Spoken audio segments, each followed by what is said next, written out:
Lorsque l'amour pour Allah devient le centre réel du cœur, quelque chose de profond se réorganise à l'intérieur de l'être.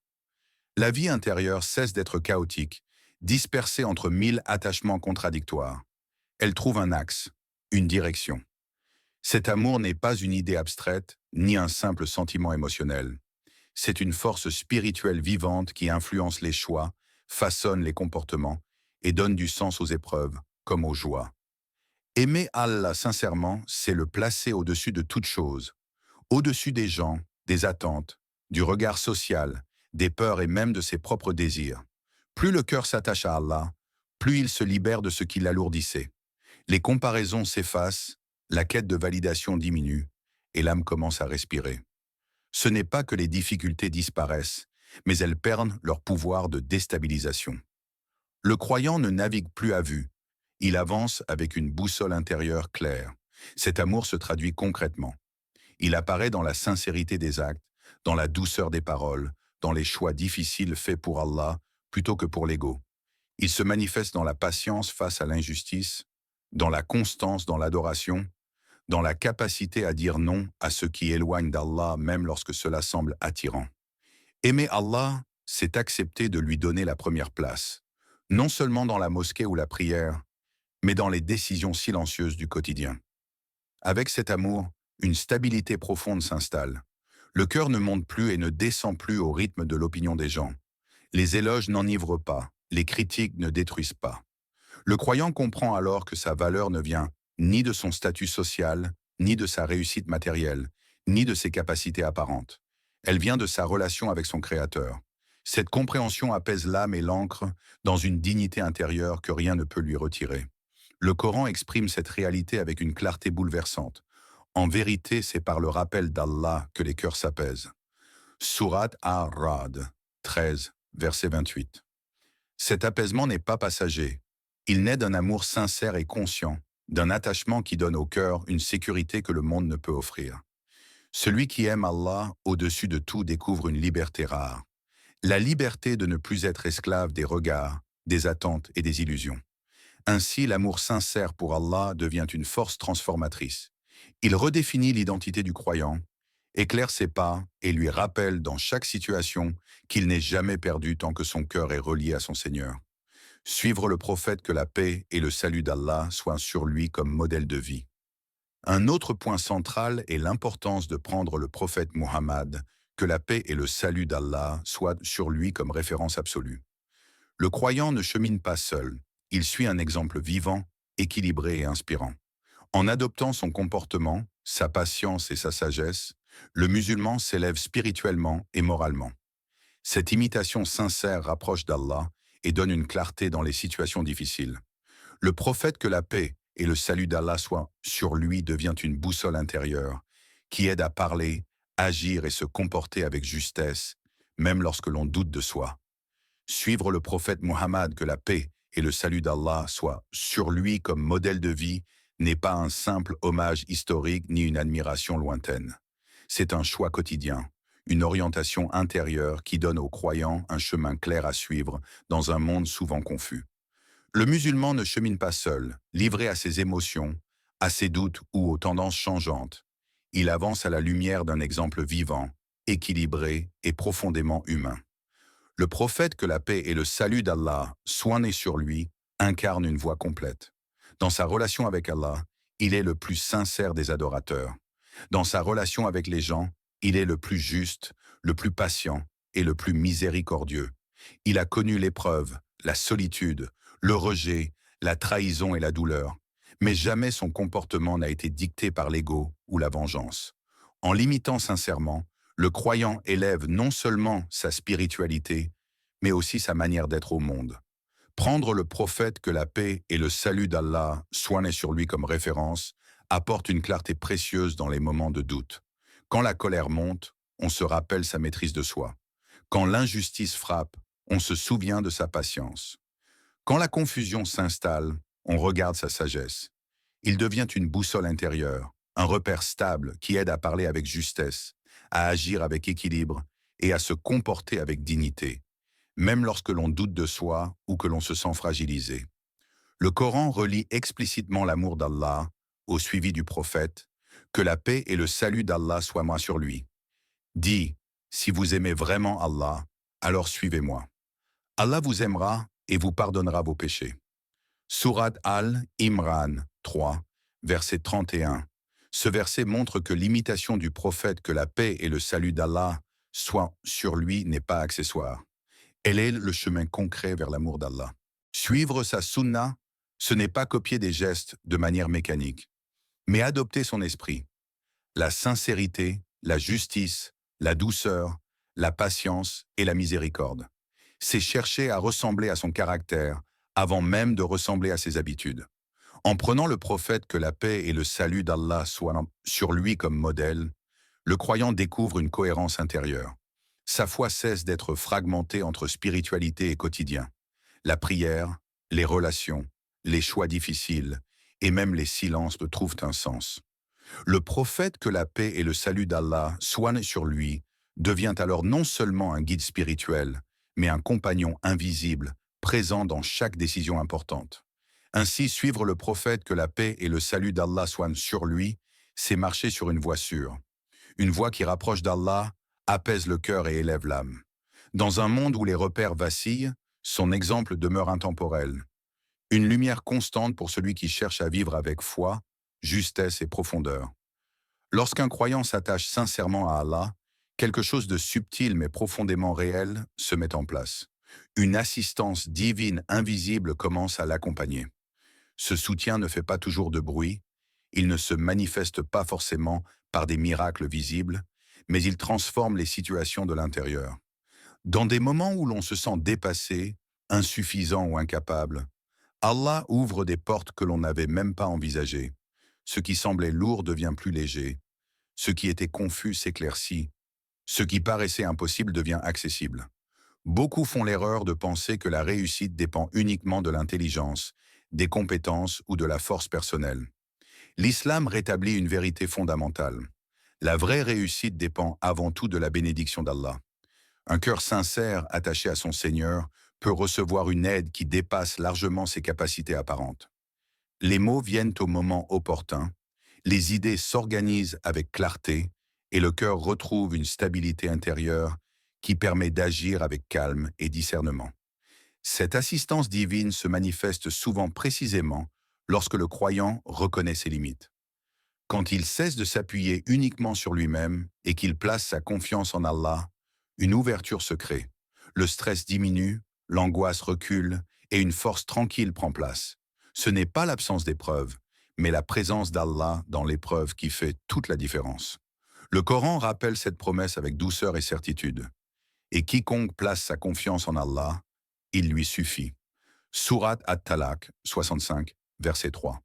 Ce verset ne s'adresse pas à une élite spirituelle ni à des croyants parfaits. Il concerne tout serviteur sincère, même fragile, même hésitant. Allah n'attend pas l'excellence absolue, mais la sincérité du cœur et l'effort honnête. Lorsque cette sincérité est présente, l'aide divine descend là où l'on ne l'attendait pas. Ainsi, le croyant apprend à ne plus se définir uniquement par ses limites.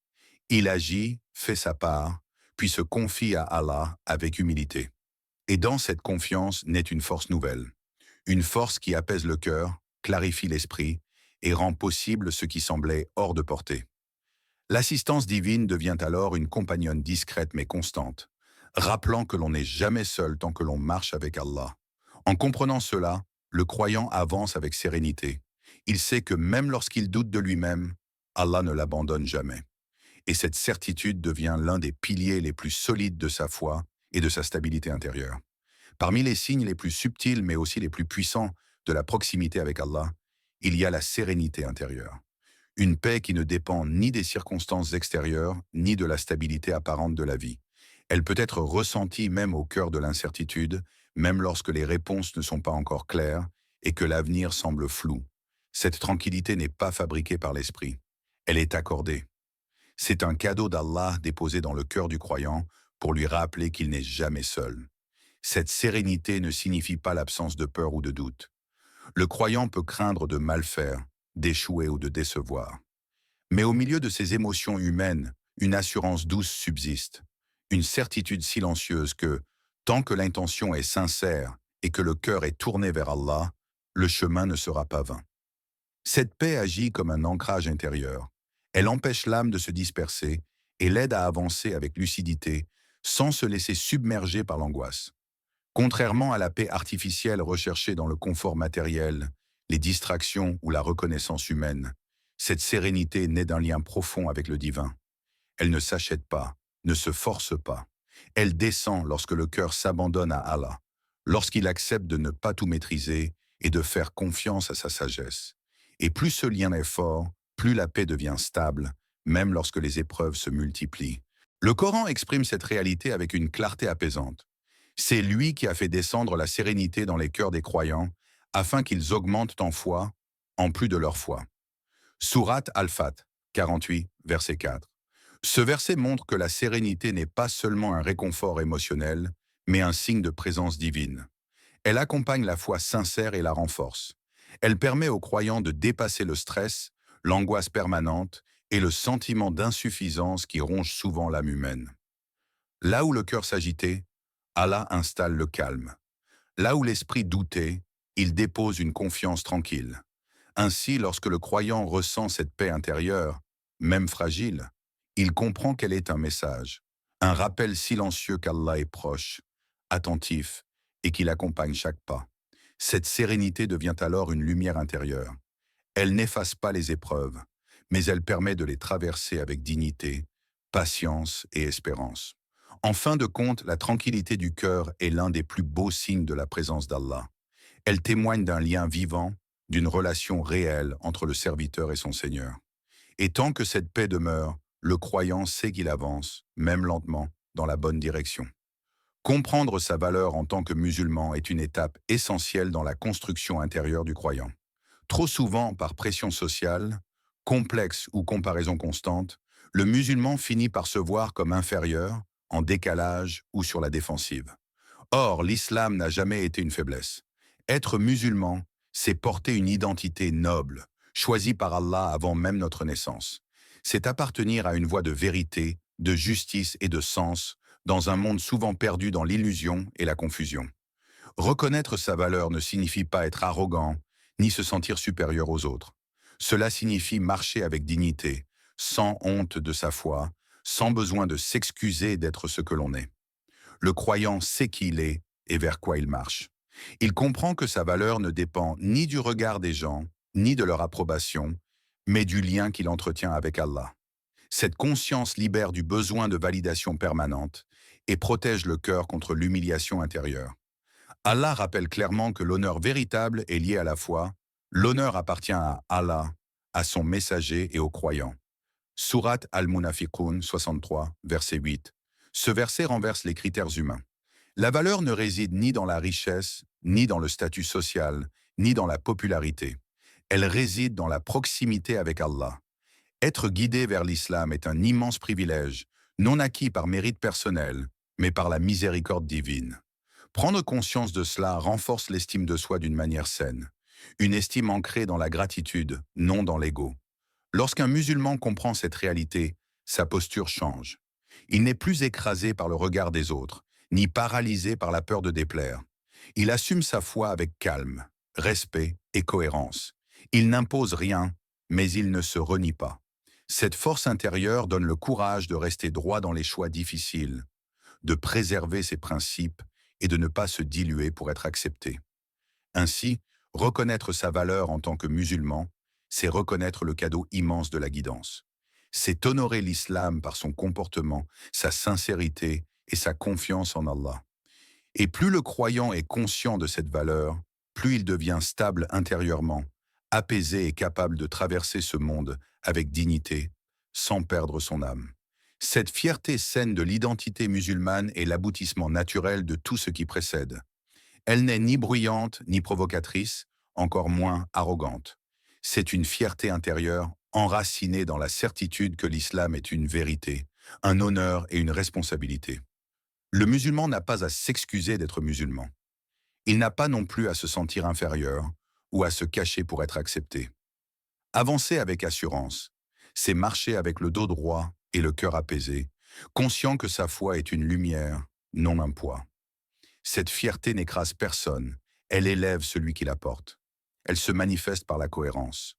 Cohérence entre la foi et le comportement, entre les paroles et les actes. Être fier de l'islam, ce n'est pas seulement le revendiquer, c'est l'incarner.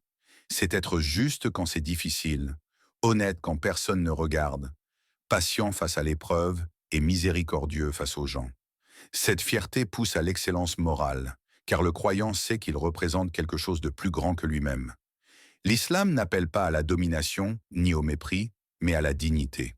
Une dignité tranquille, qui n'a pas besoin de s'imposer pour exister.